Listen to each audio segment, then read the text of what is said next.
E lembrando que temos ainda a performance da nossa banda. Mais um pouquinho de música para vocês, mas primeiro a palestra do Hélio Beltrão. Boa noite. Estou desligado aqui? Não, beleza. Pessoal, vai ser só um pichuleco, então podem aguentar um pouquinho que já vai acabar, vocês já estão cansados, tenho certeza. Eu vou falar, vocês devem ter ouvido essa semana que o Prêmio Nobel de Economia foi agraciado por um sujeito chamado Angus Deaton, que é especialista em investigar sobre pobreza, desigualdade social e felicidade. E é isso que eu quero concentrar hoje, nesse pouco tempo que eu tenho aqui, falar sobre felicidade. Eu acho que vocês vão gostar de ouvir como é que a gente pode conquistar melhor a nossa felicidade. E algumas semanas atrás, a gente viu uma notícia muito boa, que todos nós deveríamos comemorar. Pela primeira vez na história da humanidade, a percentagem de pessoas vivendo no nível de miséria, no nível de pobreza grande, caiu abaixo de 10% da população mundial. Esse número era 40% em 1980 e agora caiu para menos de 10%. São as pessoas que hoje estão vivendo com menos de 1,95 dólares ao dia, 1 dólar e 95 centos ao dia. Esse número hoje é menos de 10%. No Brasil, o Brasil também teve um processo parecido, um pouco mais lento.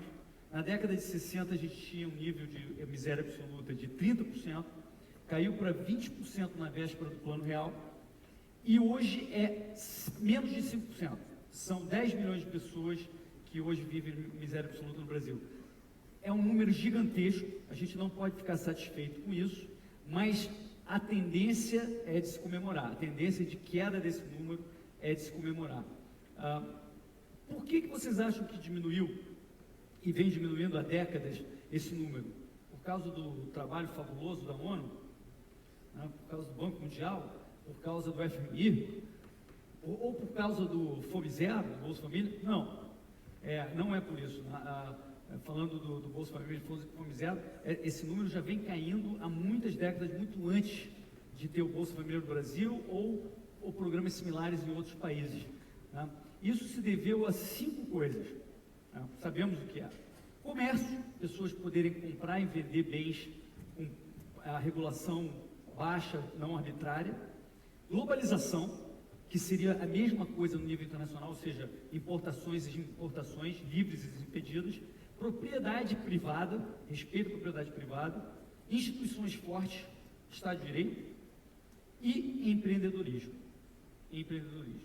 Então, não tem a ver com outros fatores. Esses são os fatores que efetivamente reduziram a pobreza no mundo e vem reduzindo a pobreza década após década.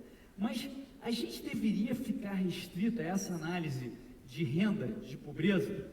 Na verdade, o meu ponto é que eu acho que a maioria dos políticos e até dos pensadores de esquerda dão muito foco a essa questão do dinheiro, são muito materialistas, eles estão só olhando dinheiro, qual é a renda, aquele tem, aquele não tem.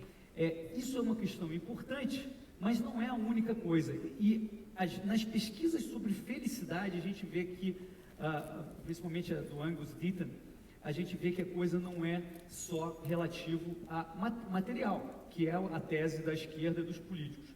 Né?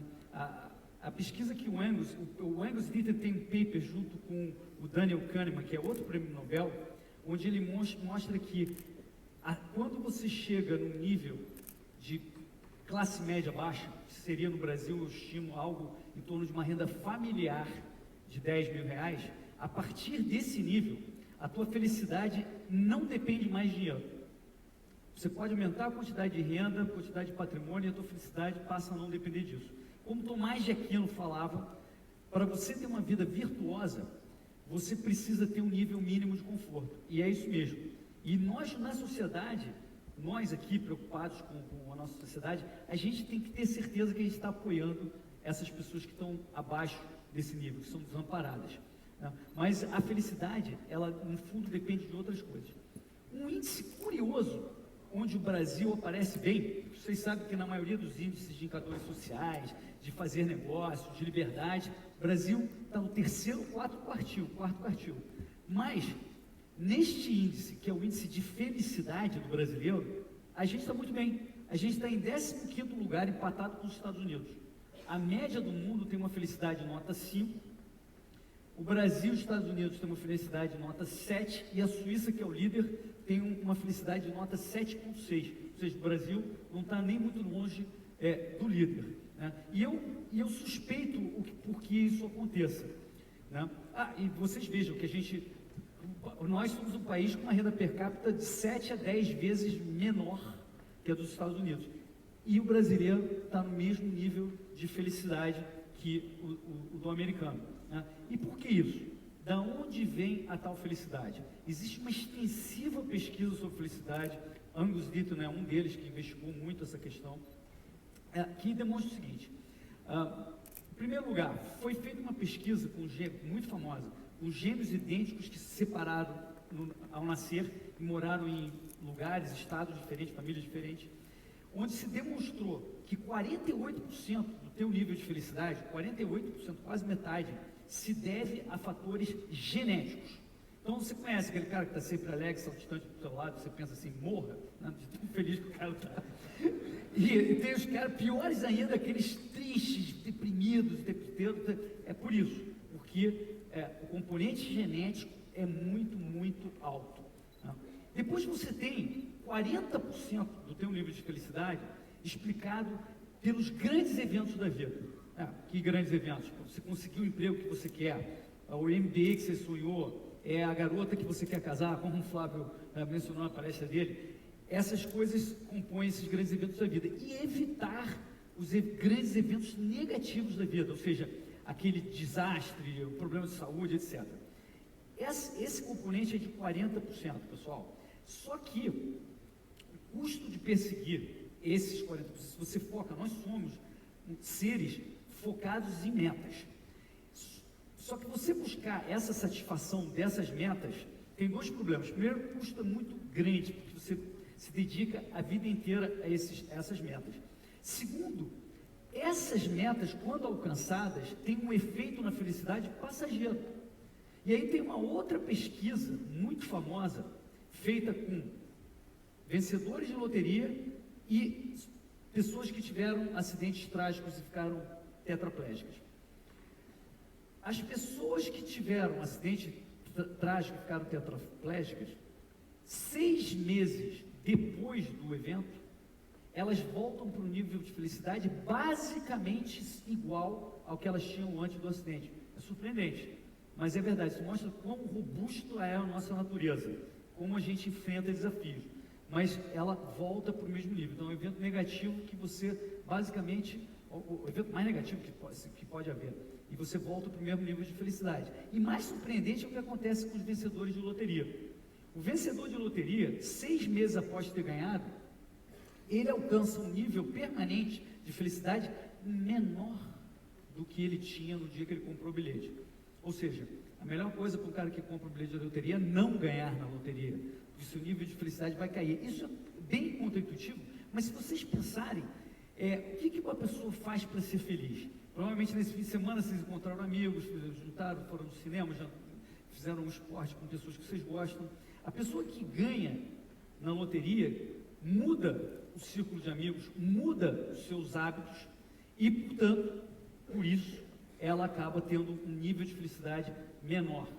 Então, essa coisa de perseguir esses 40% que são esses grandes eventos da vida, não necessariamente é a coisa mais interessante.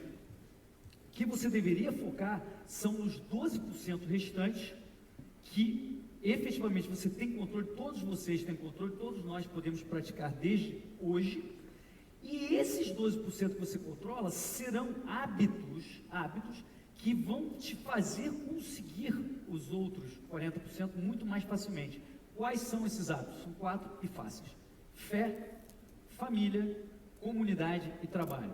Fé, ter um sistema de crenças, não precisa ser religioso, mas questionar a vida, discutir sobre o transcendente, o que estamos fazendo aqui, não deixar a vida passar um dia após o dia.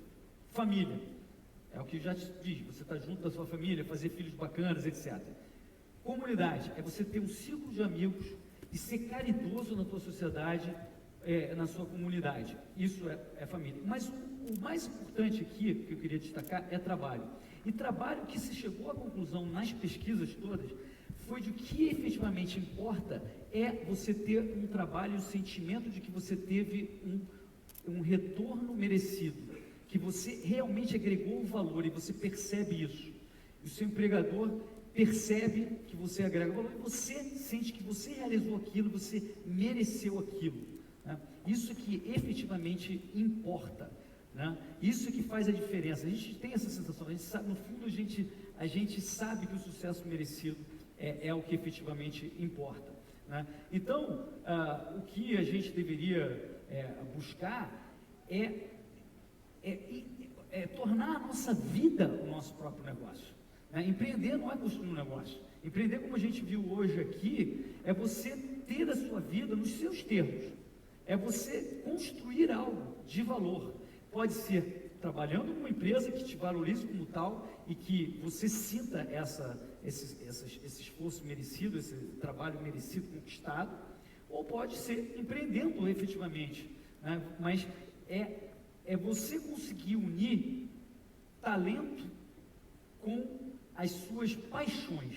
A soma dos seus talentos, de conseguir unir talentos e paixões, traz a tal felicidade. E quando você faz uma outra pesquisa que é surpreendente, que o Brasil está bem, felicidade no trabalho, o brasileiro tem uma média de 70% das pessoas que dizem que estão felizes no trabalho. Nos Estados Unidos é um pouco maior, 80%.